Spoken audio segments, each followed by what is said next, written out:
ज़्यादा ज्ञान तो नहीं है मुझे, लेकिन एक बात यकीन के साथ कह सकता हूँ कि इतना पैसा अगर पीएम केयर फंड में ना देके देश के गुरुद्वारों में दिया जाता ना, तो आज कोई भी गरीब भूखा नहीं सोता। जय हिंद। शेयर करनी है। उन दो में से एक बात तो ऐसी है जिसके कारण जब हम देखते हैं सुनते हैं तो सीना चौड़ा होता है। कहते हैं ना, प्रत्यक्ष को प्रमाण की जरूरत नहीं है, तो उनमें से वो एक बात है। और दूसरी बात ऐसी है जिसके कारण वो ना दिल में बहुत चुभ रही है। बहुत दिनों से ये चीज़ देख रहा हूँ, मुझे लग रहा था कि ऐसा इस चीज़ के ऊपर कोई एक्शन लिया जाएगा, लेकिन अभी तक कोई एक्शन नहीं लिया गया है। तो मैं दोनों ही बात आप लोगों के साथ शेयर करना चाहूँगा। तो पहली बात तो वो जिसके कारण दिल और सीना बहुत चौड़ा हो रहा है, दिल में खुशी बड़ी होती है देखकर। दर्शकों, इस महामारी के बीच में जहाँ कितने हजारों की लाखों की जानें जा रही हैं, घर उजड़ रहे हैं, बहुत ही दयनीय हालत है इस समय पूरे देश की, खास करके दिल्ली शहर की। उसी महामारी के बीच में हम लोगों के बीच में एक कौम है। जी हाँ, मैं सिख कौम की बात कर रहा हूँ। सिख कौम, सिख कम्युनिटी, गुरुद्वारों की बात कर रहा हूँ मैं। जो लोग शुरू से लेके हमेशा अंत तक, पहले भी, आज भी और आने वाले समय के अंदर भी, पूरा यकीन है कि ये लोग मानव जाति के लिए हमेशा आते हैं, अपना हाथ बढ़ाते हैं और सेवा करते हैं। दर्शकों, दिल खुश हो जाता है, आंखों से आंसू भी निकल जाते हैं और सीना चौड़ा होता है जब हम ये कहते हैं कि हमारे देश में सरदार हैं, हमारे देश में सिख कौम है। सिख कौम के ही कारण दर्शकों ऐसे ऐसे लोगों ने इस तरीके से हेल्प करी है कि ऑक्सीजन तक का लंगर, आज तक हमने क्या सुना था, खाने का लंगर। खाना मिलता है ना, कड़ा प्रसाद मिलता है, खाना मिलता है, दाल रोटी सब्जी मिलती है, जिसके कारण कोई गरीब, कोई भूखा इंसान भूखा नहीं रहता, कोई गरीब भूखा नहीं रहता। जब भी जाओ आपको मिल जाता है। एक ना एक आसरा जरूर होता है कि हम गुरुद्वारे जाएंगे तो कुछ ना कुछ खाने को जरूर मिल जाएगा, भूखा नहीं रहना पड़ेगा। उस ईश्वर के कारण जो ये गुरुद्वारे हैं ना, जो ये सिख कौम है, कहते हैं ना, कोई ना कोई आकर तुम्हें रब किसी ना किसी के रूप में आके तुम्हें खाना दे ही देता है। तो मैं तो ये कहूँगा कि भाई ये सिख कौम ही है। ये बोलने में कोई शर्म की बात नहीं है और कोई इसके अंदर हिचक नहीं है कि ये कौम जो है एक नंबर की, मैं कहता हूँ जबरदस्त कौम है। सबसे बड़ी हेल्पफुल कौम यही है। मानव जाति ध्यान रखना, मैं मानव जाति यूज कर रहा हूं। मैं हिंदू मुसलमान सिख ईसाई शब्द यूज नहीं कर रहा, मैं मानव जाति का इस्तेमाल कर रहा हूं। ये शब्द का ध्यान रखना, मानव जाति के लिए ये लोग एक देवदूत हैं। ये देवताओं के समान है। जो मानव जाति की हेल्प करता है वो देवता ही तो हुआ ना। यही लोग करते हैं, शुरू से लेके आज तक यही लोग करते हैं और आने वाले समय के अंदर भी करते रहेंगे। गुरु का लंगर तभी तो चलता है, कोई भूखा नहीं मरता। और अब तो और ऑक्सीजन लंगर तक इन लोगों ने शुरू किया और पता नहीं कितनों की जान बचाई है, पता नहीं कितने लोगों की इनको दुआएं मिली होंगी। मैं खुद इनको दिल से दुआ देता हूं और दिल से सल्यूट मारता हूं इनको। सिख कौम जिंदाबाद। कोई शर्म की बात नहीं है और बिल्कुल भी कोई भी हिंदू, कोई मुसलमान जलस फील ना करना इस चीज के ऊपर। जिसकी तारीफ करनी चाहिए उसकी तारीफ होनी चाहिए, जो होना चाहिए वो होना चाहिए, जो तारीफ के काबिल है उसकी तारीफ हमेशा होनी चाहिए, क्योंकि काम ही ऐसे करते हैं ना। क्या करें? समाज को इस समय सबसे ज्यादा कौन बचा रहा है? या डॉक्टर है या साइंटिस्ट है, और तीसरे नंबर पे कौन कर रही है सेवा? सिख कौम ही तो कर रही है। ऑक्सीजन का लंगर तक लगा रहे हैं। दर्शकों, दम चाहिए बहुत दान करने के लिए, दम चाहिए, लिटरली ये बात कर रहा हूं, दम, गट्स होने चाहिए इतनी बड़ी सेवा करने के लिए, और बहुत बड़ा दिल होना चाहिए। गुरुद्वारे में कभी जाओ ना, जात नहीं पूछते तुमसे कि हिंदू हो, मुसलमान हो, जाट हो, गुजर हो, चमार के हो, कहाँ के हो, या नाई हो, या क्या हो, या बनिए हो, कोई नहीं तुमसे पूछता। दिल से खिलाते हैं, दिल से सेवा करते हैं और हाथ जोड़ते हैं।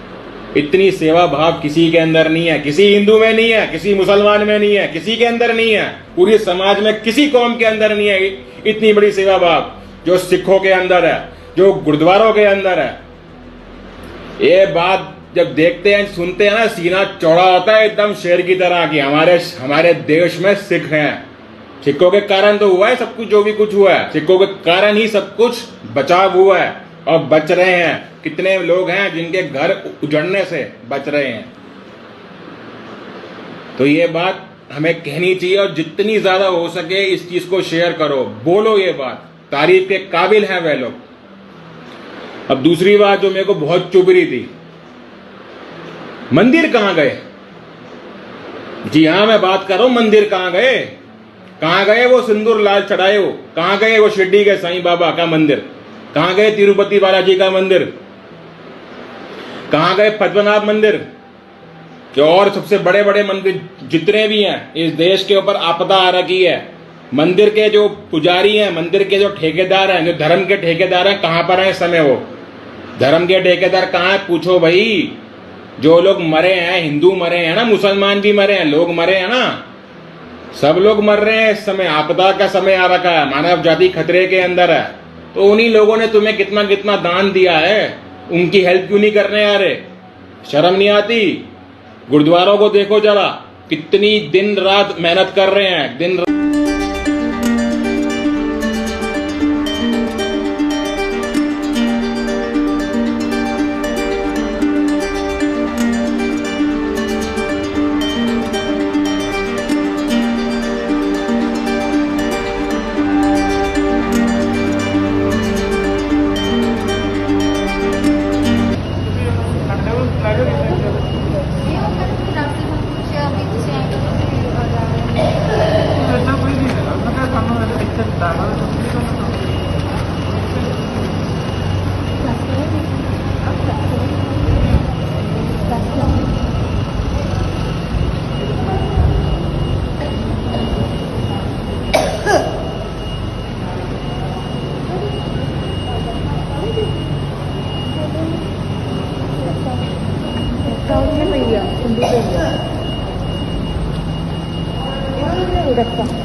हाँ जी, आ वीर मेरे को आया जी इधर, मैं खड़े होया ते आ वीर पीछे आ रहा, अपन गलबात करते हैं, देखते वीर की बोलदा देखते। साडे स्कूल कॉलेज बंद करके इन्होंने अपने दारू वाले ठेके दिन रात खोल दिते जी।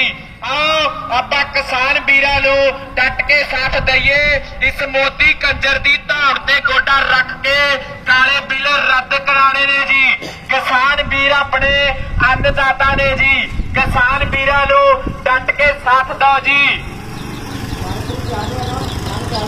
वीरों भैनों, किसान वीर अपने अन्नदाता ने जी, किसान वीरां नूं डट के साथ दो जी। इस मोदी कंजर ने साडे इंडिया दा बुरा हाल कर दिता जी। गैस सिलेंडर ला लो पूरे 900 दा कर दिता जी, डीजल ला लो पूरे 85 रुपए कर दिता जी, पेट्रोल ला लो 95 रुपए कर दिता जी। साडी विद्या बंद करके, साडे बच्चों दे स्कूल कॉलेज बंद करके इन्हां ने अपने दारू वाले ठेके दिन रात खोल दिते जी। आओ आपां किसान वीरां नूं डट के साथ दईए, इस मोदी कंजर दी धौण ते गोडा रख के काले बिल रद्द कराने ने जी। किसान वीर अपने अन्नदाता ने जी। हाँ जी, वाहिगुरू जी का खालसा वाहिगुरू जी की फतेह जी। सो ये वीर ने एक बड़ी वधिया गल लिखी आ, दुश्मन ਨਾਲ ਲੜਨਾ ਜਿਹੜਾ ਬੜਾ ਸੌਖਾ ਪਰ ਭੇਡਾਂ ਨੂੰ ਸਮਝਾਉਣਾ ਬਹੁਤ ਔਖਾ। ਤੇ ਅੱਜ ਦੀ ਸਾਡੀ ਇੰਟਰਵਿਊ ਦੇ ਵਿੱਚ ਵੀ ਅਸੀਂ ਇਹ ਗੱਲ ਸਾਂਝੀ ਕੀਤੀ ਹੈ ਵੀ ਤੁਸੀਂ ਫੈਨ ਜ਼ਰੂਰ ਬਣੋ ਪਰ ਭੇਡਾਂ ਨਾ ਬਣੋ। ਬਾਈ ਕੀ ਨਾਂ ਤੁਹਾਡਾ? ਸਤਿ ਸ਼੍ਰੀ ਅਕਾਲ ਬਾਬਾ ਜੀ, ਮੈਂ ਪਿੰਡ ਕਰਹਾਲੀ ਸਾਹਿਬ ਦਾ ਰਹਿਣ ਵਾਲਾ, ਮੈਂ ਸੰਜੇ ਸਿੰਘ ਆ ਮੇਰਾ ਨਾਂ ਜੀ। ਕੀ ਨਾਂ ਹੈ ਜੀ? ਸੰਜੇ ਸਿੰਘ। ਸੰਜੇ ਸਿੰਘ ਨਾਂ ਹੈ ਕਰਹਾਲੀ ਸਾਹਿਬ ਦੇ। ਤੇ ਅੱਜ ਰਾਜਪੁਰੇ ਕਿਵੇਂ ਪਹੁੰਚੇ ਤੁਸੀਂ? ਬਾਬਾ ਜੀ ਮੈਂ ਜੀ 42 ਸ਼ਹਿਰਾਂ ਦੇ ਵਿੱਚ ਜਾਇਆ ਜੀ। ਅੱਛਾ। ਬਟ ਅੱਜ ਬਾਬਾ ਜੀ ਮੈਂ ਸਹੀ ਦੱਸਦਾ, ਮੈਂ ਐਕਚੁਅਲੀ ਤੁਹਾਡੀ ਵੀਡੀਓ ਦੇਖੀ ਸੀ ਇੱਕ। ਅੱਛਾ।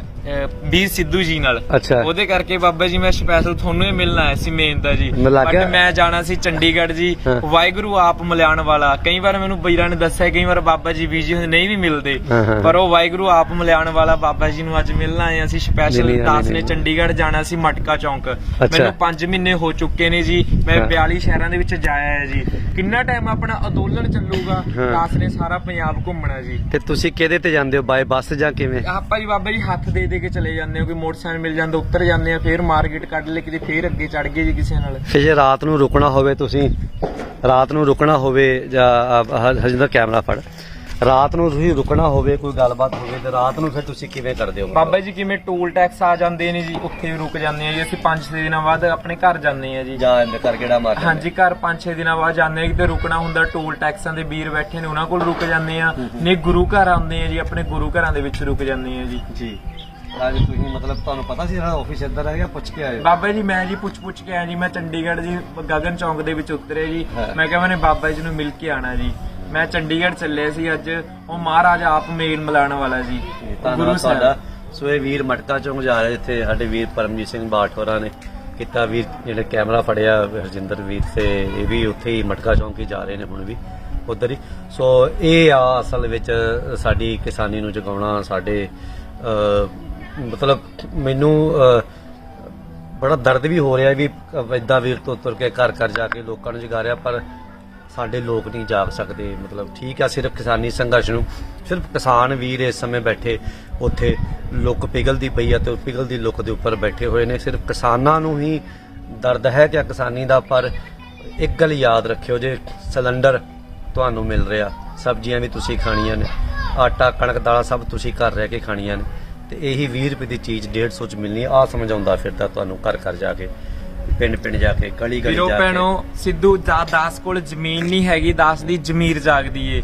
ਸਾਨੂੰ ਇਸ ਚੀਜ਼ ਦਾ ਪਤਾ ਲੱਗ ਚੁੱਕਿਆ ਜੇ ਇਹੀ ਆਟਾ 30 ਰੁਪਏ ਕਿਲੋ ਵਾਲਾ ਆਟਾ ਇਹੀ 500 ਰੁਪਏ ਕਿਲੋ ਹੋ ਜਾਣਾ। ਇਹੀ ਮੱਕੀ ਦਾ ਆਟਾ ਲਾ ਲਓ, ਕਿਸਾਨਾਂ ਤੋਂ ਮੱਕੀ 6 ਰੁਪਏ ਕਿਲੋ ਖਰੀਦੀ ਜਾਂਦੀ ਆ, ਇਹੀ ਆਟਾ ਲੋਕਾਂ ਨੂੰ 40 ਰੁਪਏ ਕਿਲੋ ਗਵਰਨਮੈਂਟਾਂ ਵੇਚਦੀਆਂ ਨੇ। ਬਾਈ ਦੀਪ ਸਿੱਧੂ ਤੁਸੀਂ ਤੁਹਾਨੂੰ ਪਤਾ